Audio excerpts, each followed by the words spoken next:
In 2006, a fantastic thing happened.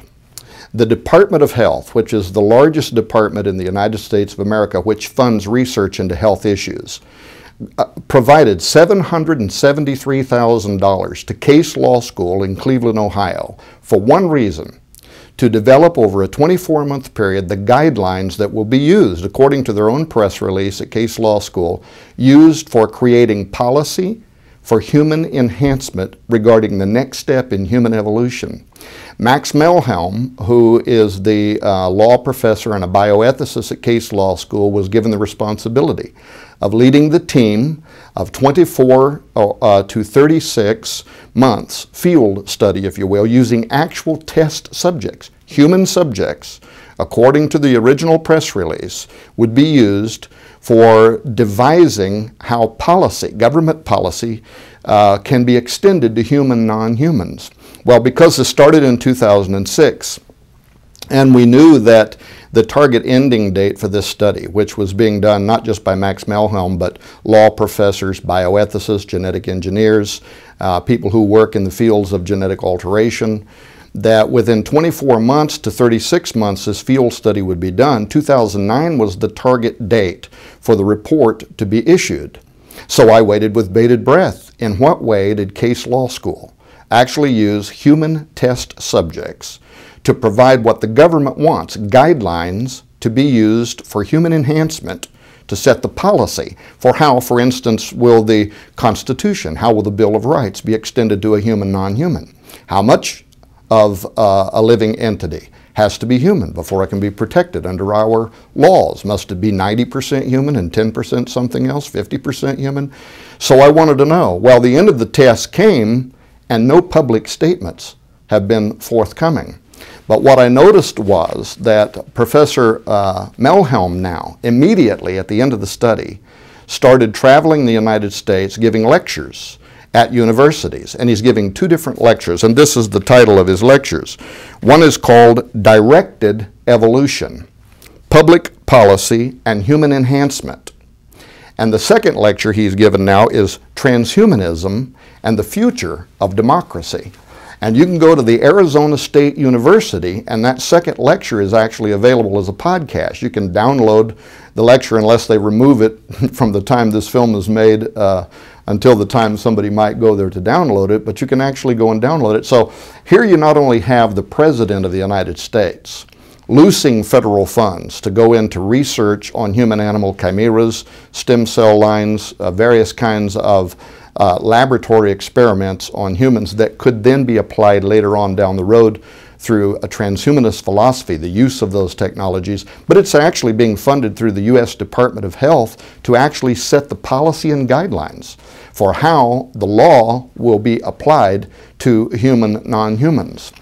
It even goes deeper. The Defense Advanced Research Projects Agency, DARPA, has for over the last decade been funding, to the tune literally of billions of dollars, research into what they call the Extended Performance Warfighter. They have since removed the document, the original document on the Extended Performance Warfighter program from DARPA's own website, but a person can Google and find the same articles that were originally published being cached across the internet. The interesting parts about the Extended Performance Warfighter is that it even includes literally altering the DNA of soldiers. The public may more commonly hear this referred to as super soldier technology. But it got interesting this year. The 2011 budget for DARPA, which can be downloaded at Wired magazine if a person wants to go and read the DARPA budget, allows millions of dollars for what they are calling biodesign.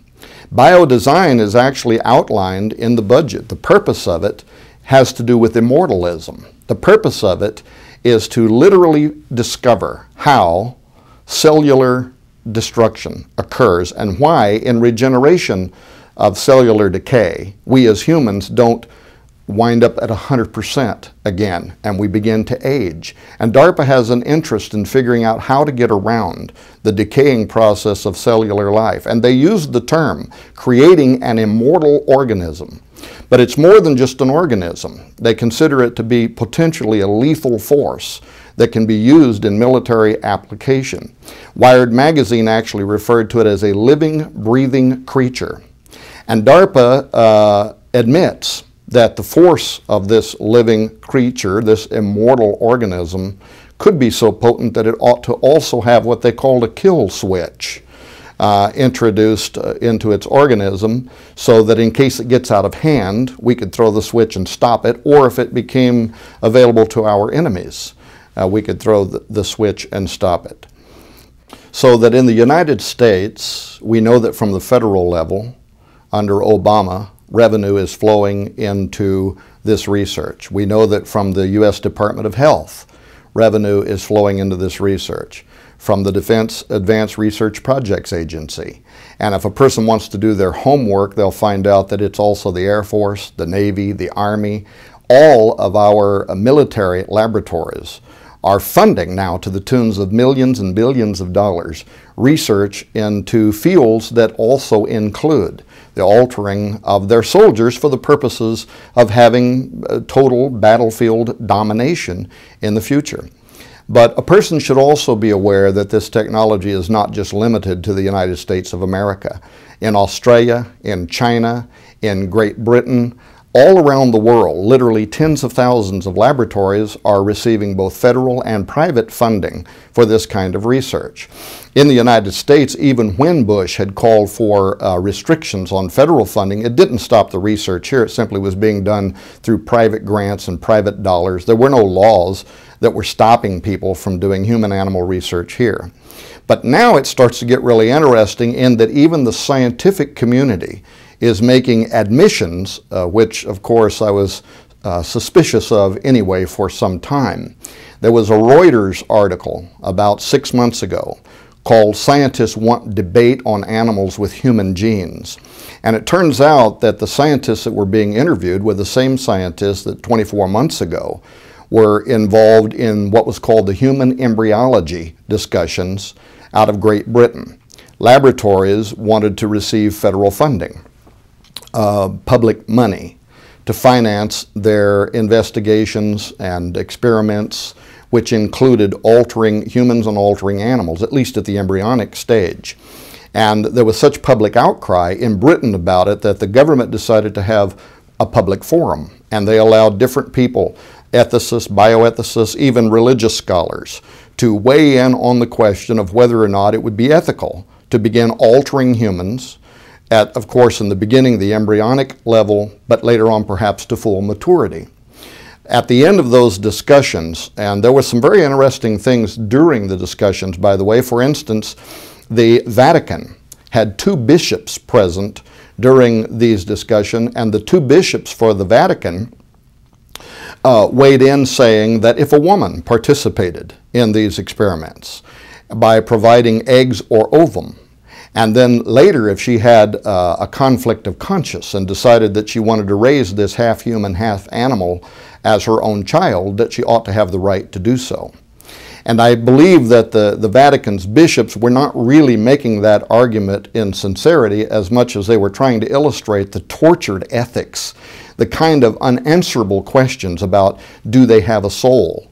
In Israel, some of the religious scholars in Israel have weighed in, talking about if we create a transgenic animal or clone a transgenic animal and it is part cow, how much of it would need to be human before it would be protected under our laws, and or if the majority of it was cow, could we then offer it as a burnt sacrifice?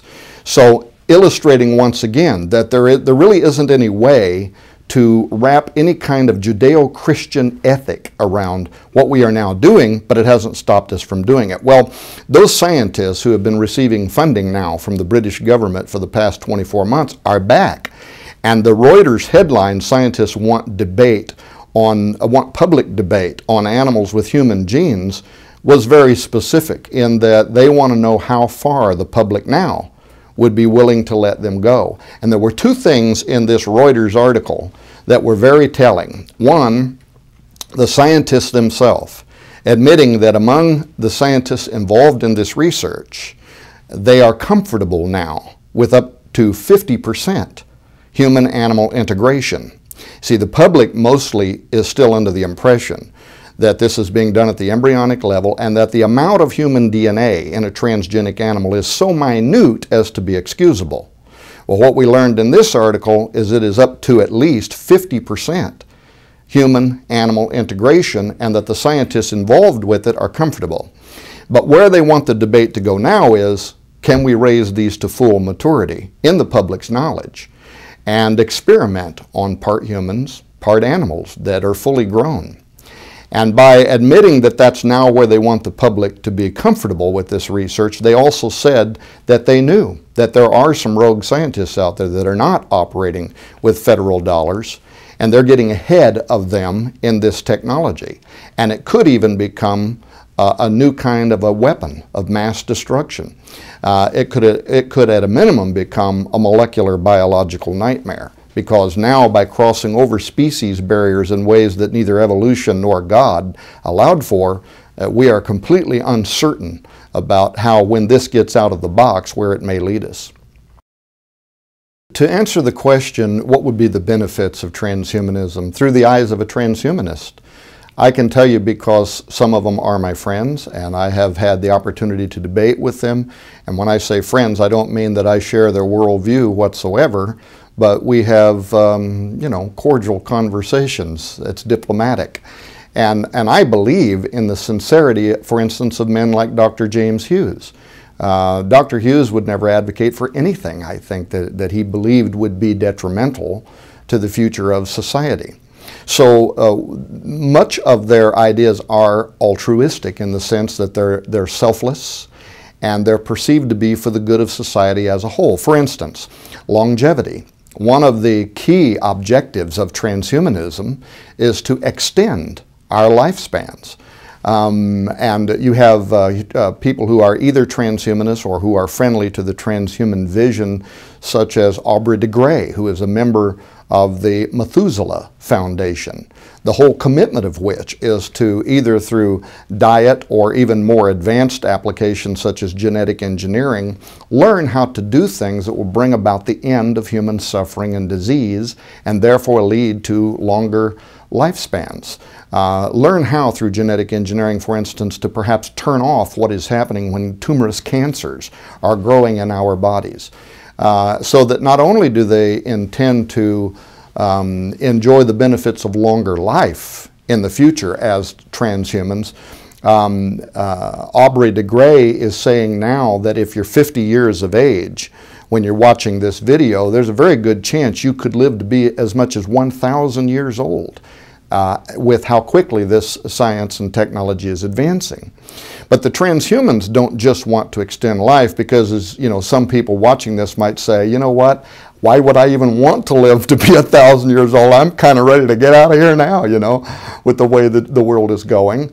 So the transhumanists also consider that, and it's not just a longer life, but it's a happier life. It's a healthier life where we're stronger and we've been enhanced cognitively. Through neurosciences now, we're learning things about the brain. We're learning the portion of the brain that leads to depression also leads to euphoria. And if we could learn how to control those portions of the brain, we may develop natural treatments for persons so that they could be happier, so that they could escape from depression. So that would be one of their ideas. Of course, enhancing our bodies so that we're stronger. The elimination of pain. You know, right now I go out and dig a hole, and within 1 hour, man, I'm ready for some cold tea and a place to throw up my feet. But these future enhanced bodies would be able to perform at levels that, you know, perhaps only 25-year-old weightlifters right now do it, and we would be talking about people who may be 150 years of age that can run for miles. Also, cognitive enhancement, so that we not only eradicate diseases such as Alzheimer's, but we actually are able to modify the brain in ways where it is enhanced to be able to think at, you know, teraflops fast.